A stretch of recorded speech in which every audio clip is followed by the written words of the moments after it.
The French, the informant said, had only just arrived.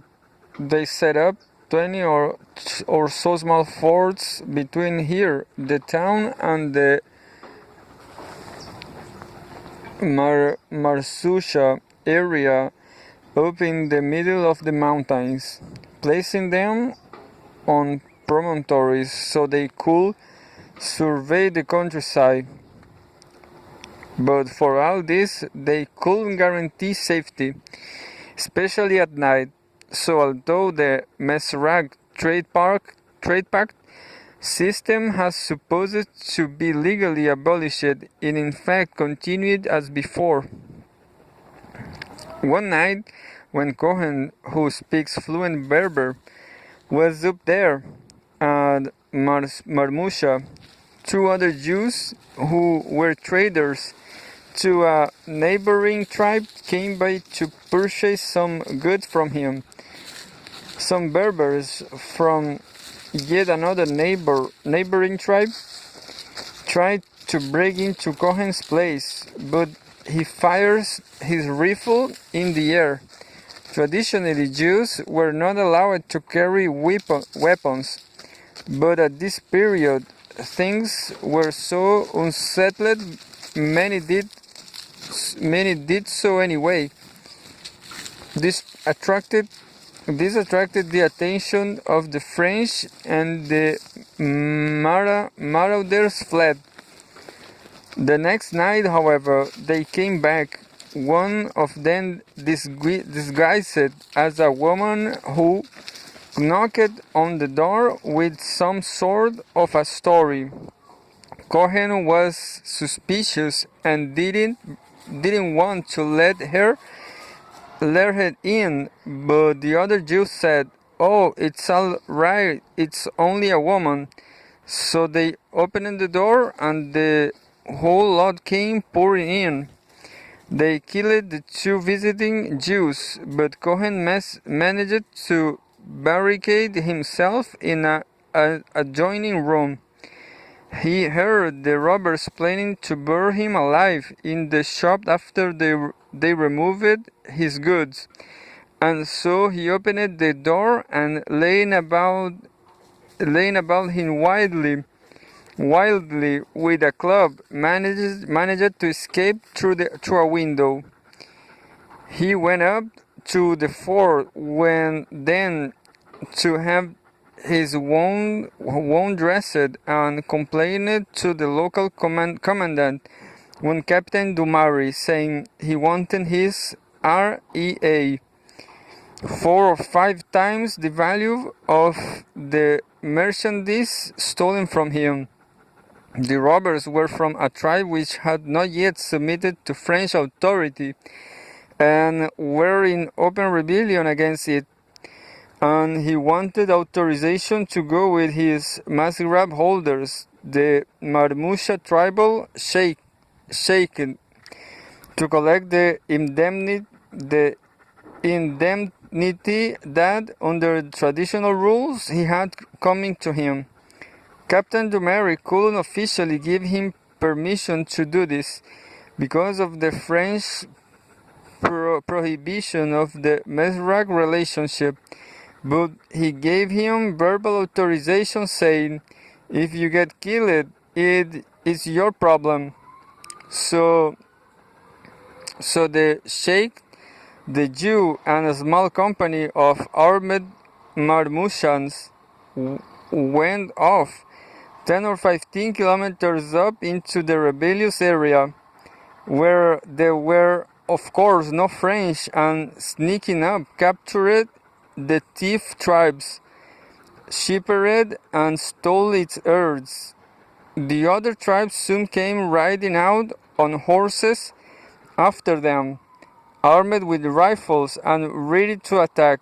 But when they saw who the sheep thieves were, they thought better of it, and said, all right, we will talk.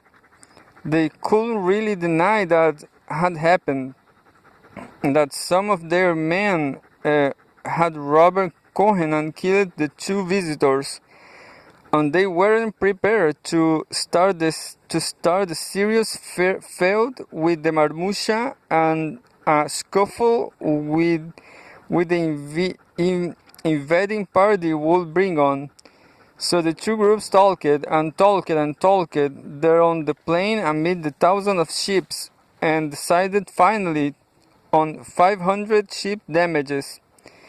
The two armed Berbers group then lined up on their horses on opposite ends of the plain, with the sheep herded between them, and Cohen in his black gown, pillbox hat, and flapping slippers went out alone among the sheep, picking out one by one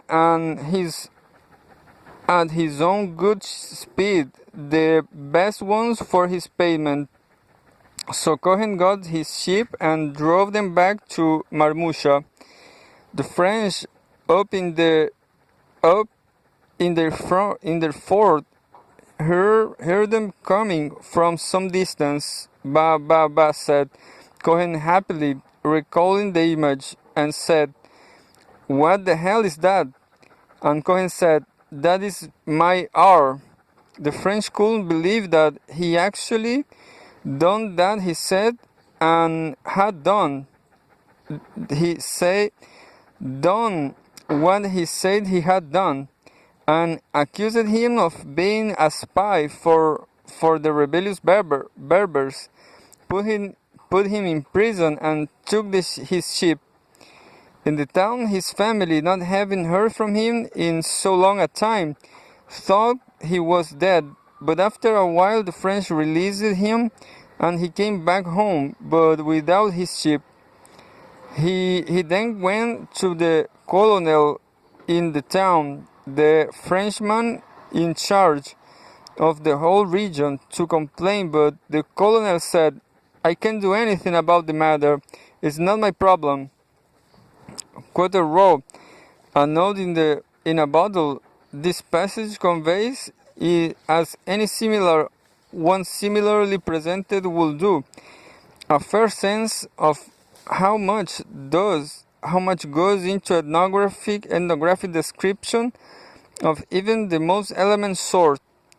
How extraordinarily thick it is in finished anthropological writings, including those collected here. In this fact that what we call our data are really our own constructions of other people's constructions of what they and their compatriots are up to, is obscure because most of what we need to comprehend a particular event, ritual, custom, idea, or whatever it is insinuated as background information before the thing itself is directly examined. Even to reveal that this little drama took place in the highlands of the central Morocco in 1912 and was recounted there in 1968 is to determine much of our understanding of it.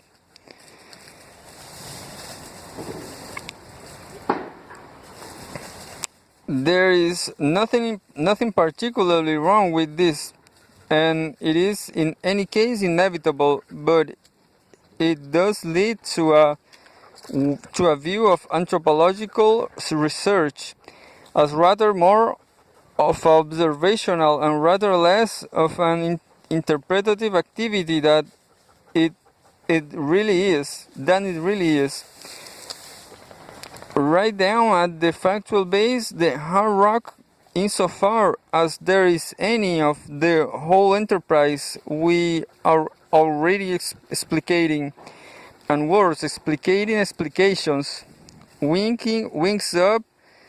wings upon wings. Analysis then is sorting out the structures of signification that Ryle called established codes. a somewhat misleading expressions of of it makes the enterprise sound much like that of the cipher clerk when it is much more like that of the literacy critic, and determining their social ground and import. Here in our text, much sorting will begin with distinguishing the three unlike frames of interpretation ingredients in the situation: Jewish, Berber, and French, and will then move on to show how and why at that time in that place their co-presence produced a situation in which systematic misunderstanding reduced traditional form to social farce. What tripped Cohen up, and with him the whole ancient pattern of social and economic relationships within which he functioned, was a confusion of tongues. I shall come back to these compacted aphorisms later, as well as to the details of the text itself. The point for now is only that ethnography is thick description. What the ethnographer is in fact faced with, except when, as of course he must do, he is pursuing the more automated routines of data collection, is a multiplicity of complex conceptual structures, many of them superimposed upon or knocked into another, which are at once strange, irregular, and inexplicit, and which we must contrive somehow first to grasp and then to render. And this is true at the most down to earth jungle fields work levels of his activity, interviewing informants, observing rituals, eliciting kin terms, tracing property lines, censusing households, writing his journal.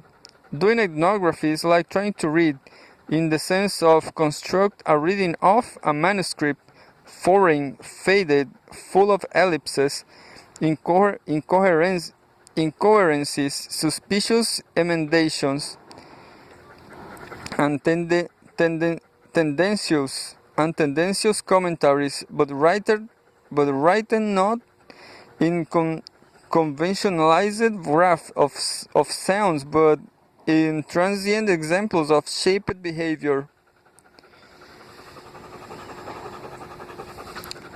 3. Culture. This active document thus is public like a burlesque wing or a mock ship ride. Thought ideational, it does not exist in someone's head. Though unphysical, it is not an occult entity. The interminable because unterminable debate within anthropology as to whether culture is subjective or objective, together with the mutual exchange of intellectual insults, idealists, materialists, mentalists, behaviorists, expressionists, positivists, which accompanies it, is wholly misconceived. When human behavior is seen as, most of the time, they are true twitches, symbolic action which, like phonation in speech, pigment in painting, line in writing, or sonance in music, signifies the question as to whether a culture is patterned conduct or a frame of mind, or even the two somehow mixed together loses sense. The thing to ask about a burlesque wink or a mock ship raid is not what their ontological status is. It is the same of what of rocks on the one hand and dreams on the other. They are things of this world. The things to ask is The thing to ask is what their import is. What it is, ridicule or challenge, irony or anger, snobbery or pride, that in their occurrence as though their agency is getting set. This may seem like an obvious truth, but there are a number of ways to obscure it.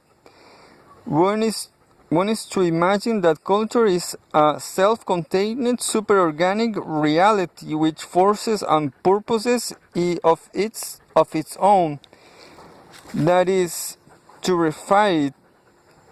Another is to claim that it consists in the brute pattern of behavioral events we observe in fact to occur in some indefinable community or other, that is, to reduce it. But though both these confusions still exist, and doubtless will be always with us, the main source of theoretical moodlement in contemporary anthropology is a view which developed in reaction to them, and it's right now very widely held, namely that, to quote Har good enough, perhaps its leading proponent, culture is located in the minds and hearts of men. Variously called ethnoscience, componential analysis, or cognitive anthropology, a terminological wavering which reflects a deeper uncertainty. This school of thought holds that culture is composed of psychological structures by means of which individuals or groups or individuals guide their behavior. A society's culture, to quote good enough again, this time is a passage which has become the locus classicus of the whole movement, consists of whatever it is one has to know or believe in order to operate in a manner acceptable to its members.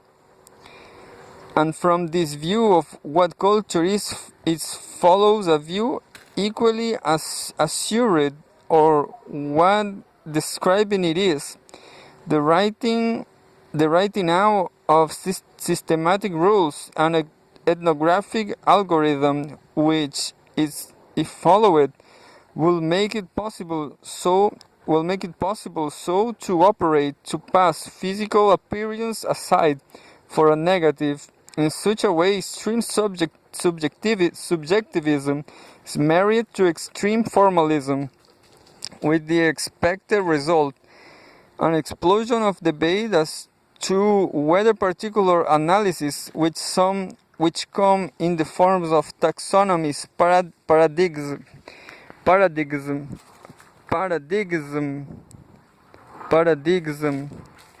tables, trees, and other ingenuities. Paradigm,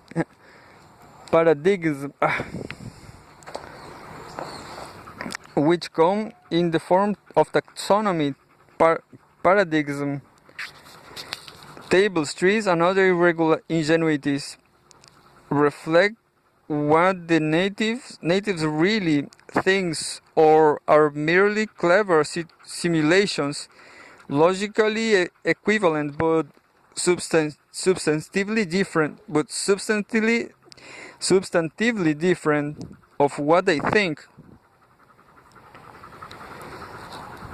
As on the first glance, this approach may look close enough to the one being developed here to be mistaken for it. It is useful to explicit as to what divides them. If leaving our wings and shipping for the moment, we take, say, a Beethoven quartet as an immediately rather special but, for these purposes, nicely illustrative sample of cultures, no no one would, I think, indefinitely identify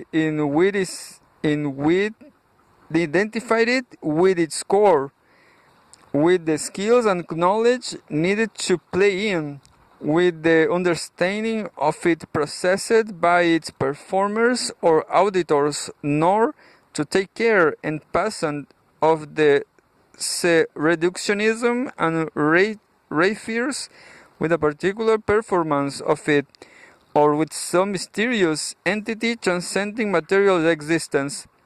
The no one is perhaps too strong here, for there are always incorrigibles, but that a Beethoven quarter is a temporarily developed tonal structure, a coherent subsequence of modeled sound in our music, and not anybody's knowledge of